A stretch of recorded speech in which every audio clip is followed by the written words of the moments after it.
So just before we talk about EHF, we love, some of you might have watched it, but we'd love to show the quick video that we have that summarizes what the program is all about. We, the inhabitants of planet Earth, this curious little blue marble, are living in extraordinary times. We face uncertainty and unprecedented global challenges. Yet we have more creative human potential than ever before to solve our most complex problems.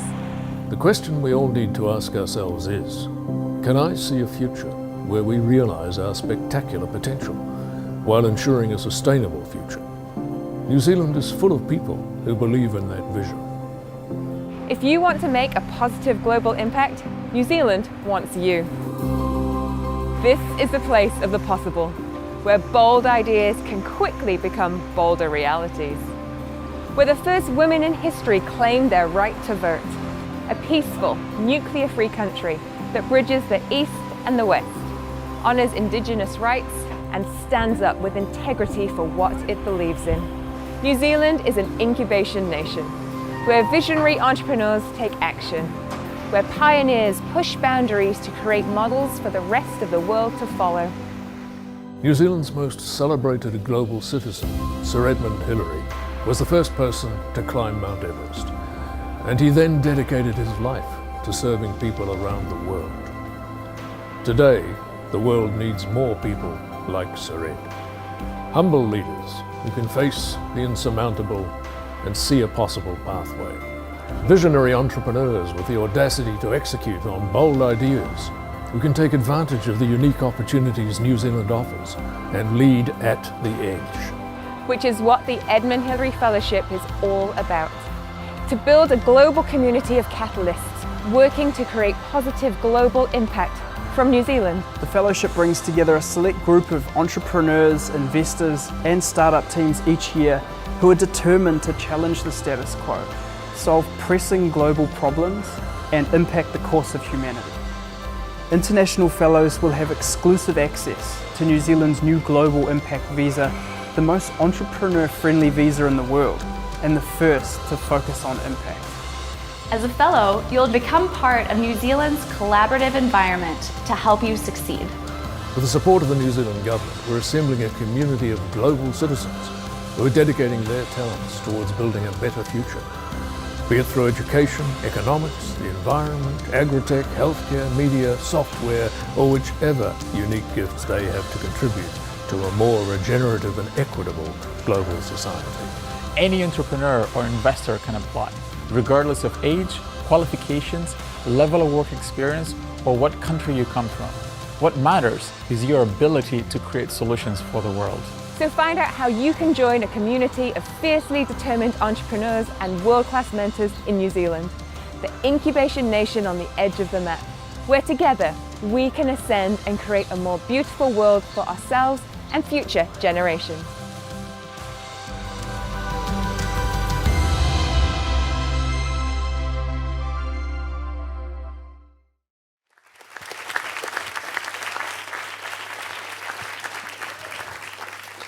That's where Mark Prain earned the title of Voice of God.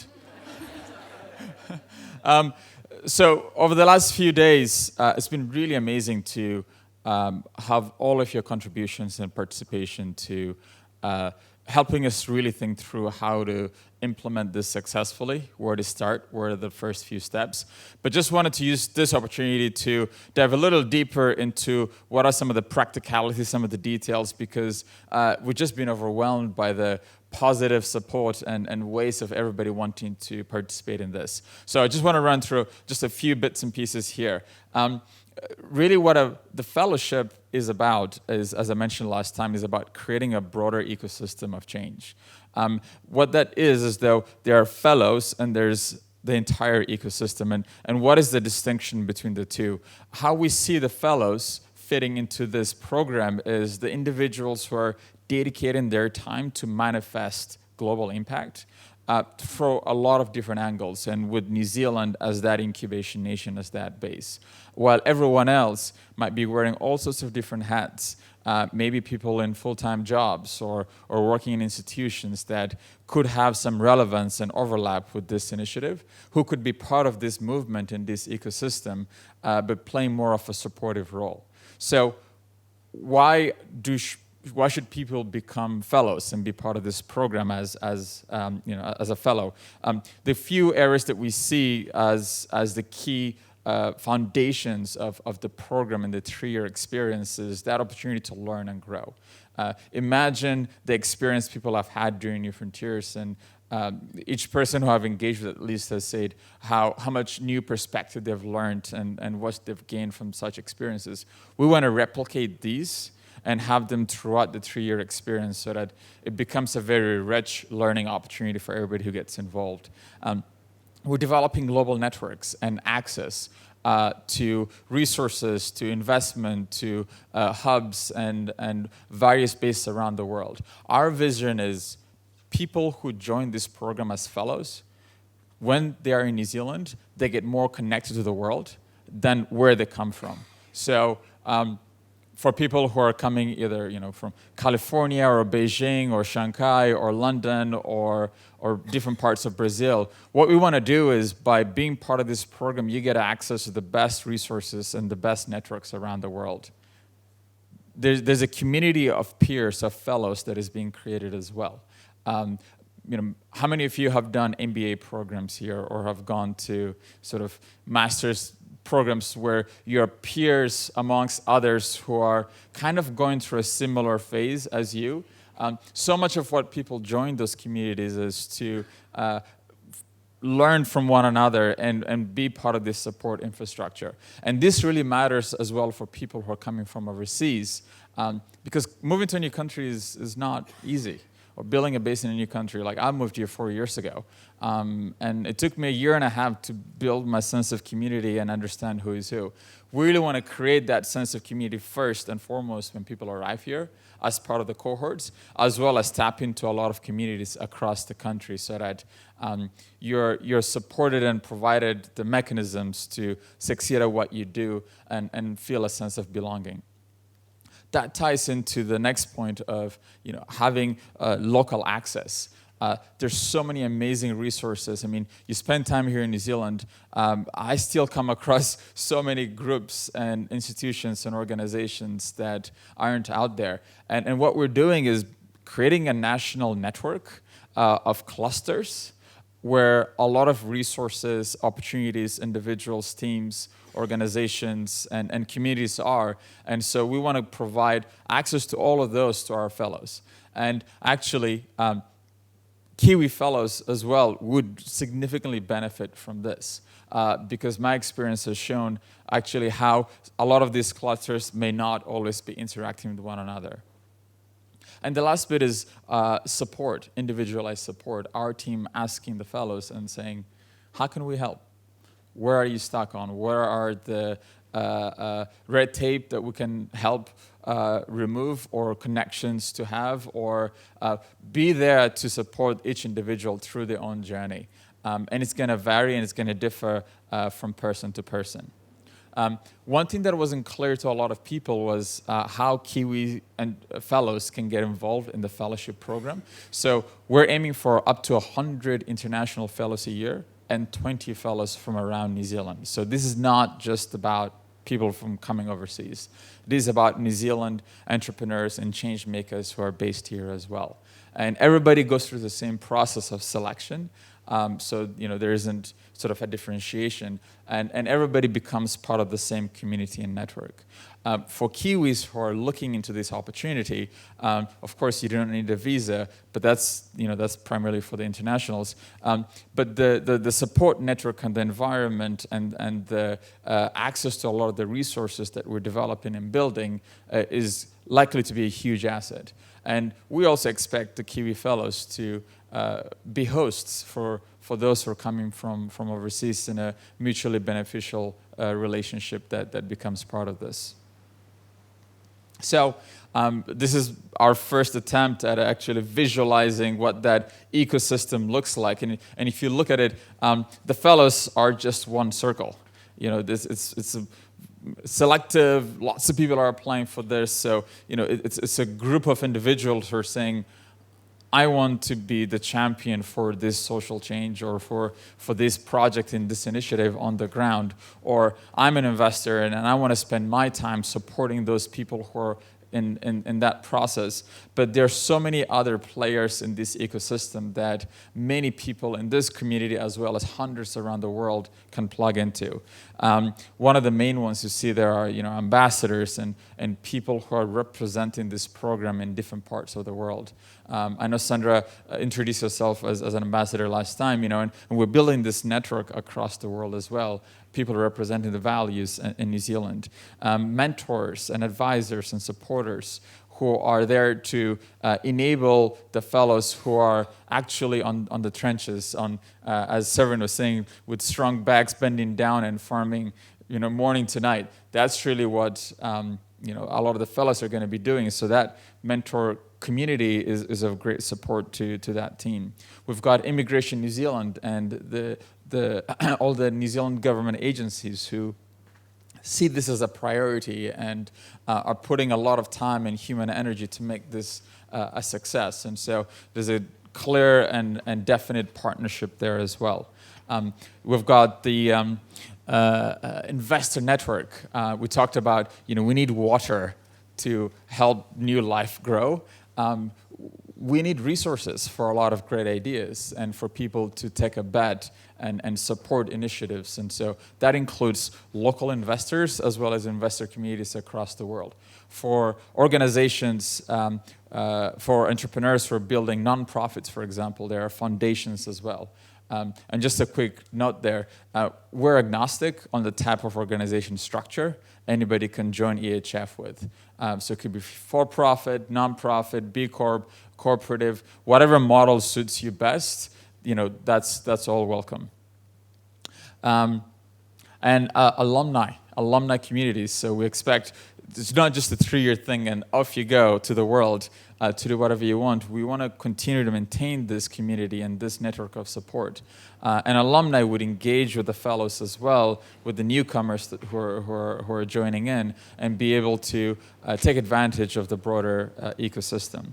And as you see around there's sort of like lots of people as well.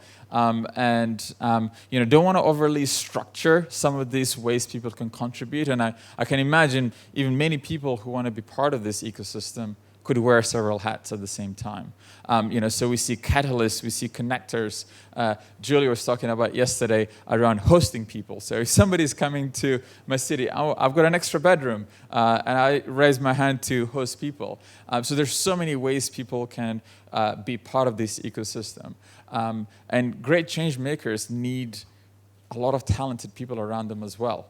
And so people who can contribute the skill sets, their ideas, and their contributions can be part of this broader ecosystem.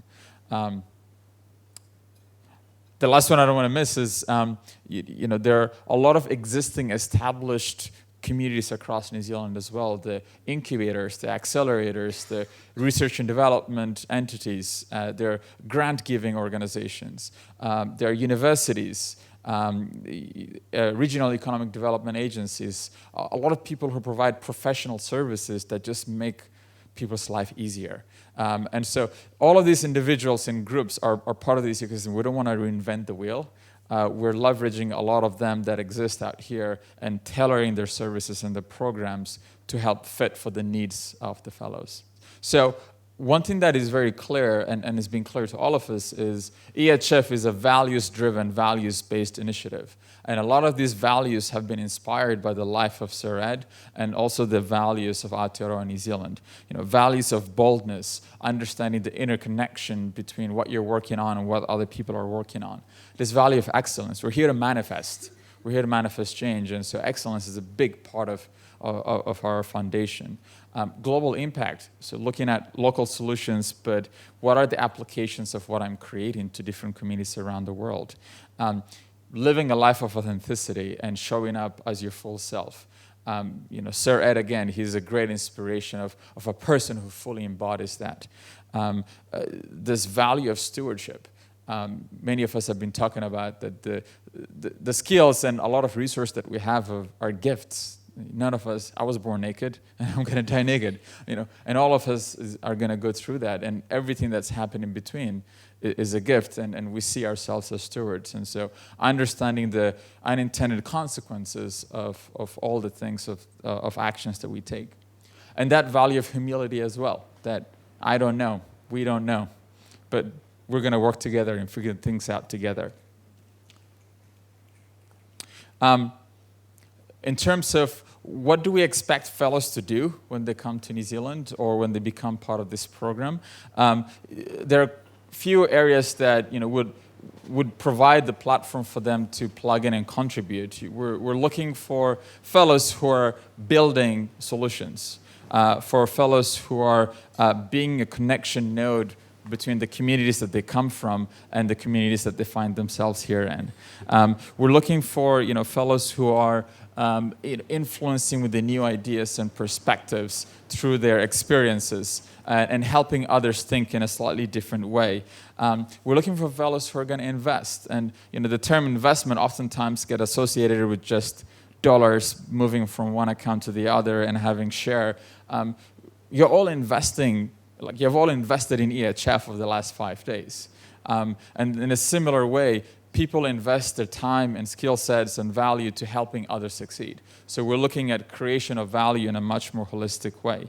And people who become attraction nodes in this ecosystem design that we have. So people who are going to help increase this movement of global impact from here in Aotearoa.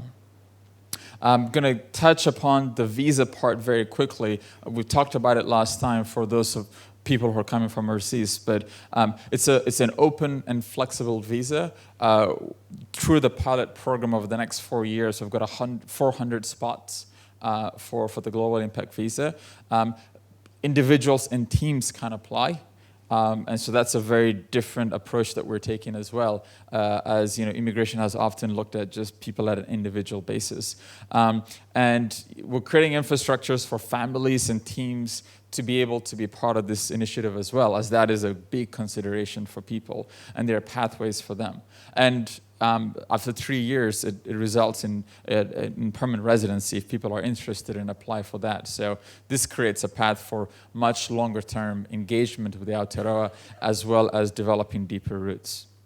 And EHF is the only way people can get the Global Impact Visa. So in terms of timelines, very quickly, we're in February right now. For the first cohort, our application deadlines are April 30th. And we expect to have the first cohort identified by August and join their welcoming and integration retreat here in New Zealand in October this year. That's for the first cohort, and we expect applications to be open throughout the entire year and decisions for new cohorts to be made every 6 months. So the following cohort would arrive around this time next year for their retreat. So if there's anybody who's interested in this is the time frame that fits for me, then you can really look at this or whoever you're talking to. But we would encourage people to connect with us and engage with us to understand which is a best time for them to engage. So we've talked about EHF as an organization, but just to give you a sense, EHF has been an alliance between the private, public, and not-for-profit sectors. It's a very unique type of partnership that's been created with Kiwi Connect, which is building bridges between New Zealand and other innovation hubs, the Hillary Institute, which has been identifying and supporting impact leaders around the world as a not-for-profit, and Immigration New Zealand, a government agency that is focused on helping New Zealand find the best people it can to make the country prosper. And so with this unique initiative, and we get to leverage the best of all worlds, and that's what really adds to the unique aspect of EHF. Before I move to the next slide, one thing I'd just say is, if you're looking to participate, if you're looking to get interested and plug into this, come to our website, ehf.org. There's a connect with us, express interest form, just to get engaged and start the conversation and see how do you see yourself plugging in. what are the best ways for you to be part of this ecosystem. So that's a very easy next step for people if they're looking. And right after lunch, I'll run a workshop conversation to look at the ecosystem circle that we have and to dive in deeper to better unpack some of those ways people can plug in. And so please join us if you're interested in deepening that conversation, how you can plug in. So over the last couple of years, it's been a series of sprints or a marathon of sprints in many ways to get us to where we are. And these are all the faces that have been involved in the EHF side as part of the team. Could I ask just all those faces to stand up who are in the room?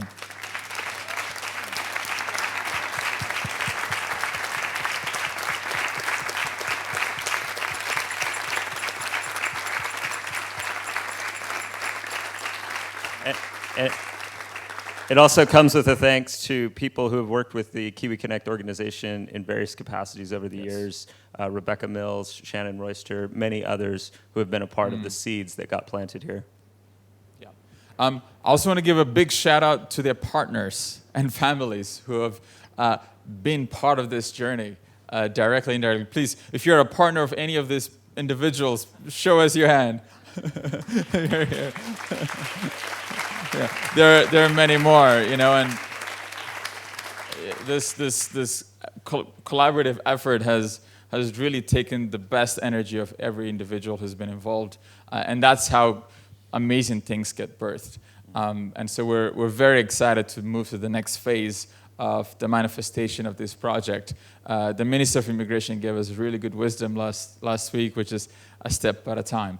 And so we're taking the next step from here on to manifest this vision. We've got a very long-term vision for it. We're thinking in decades, not even in several years, in terms of the impact this initiative can have, both in Aotearoa New Zealand and around the world. So we're very honored, feeling very supported. I had to breathe so much over the last few days, but just absorbing all the amazing energy and support that all of you have offered. So thank you, and excited to be part of the next journey. So join us at the workshop if you're interested in continuing this conversation. Excellent.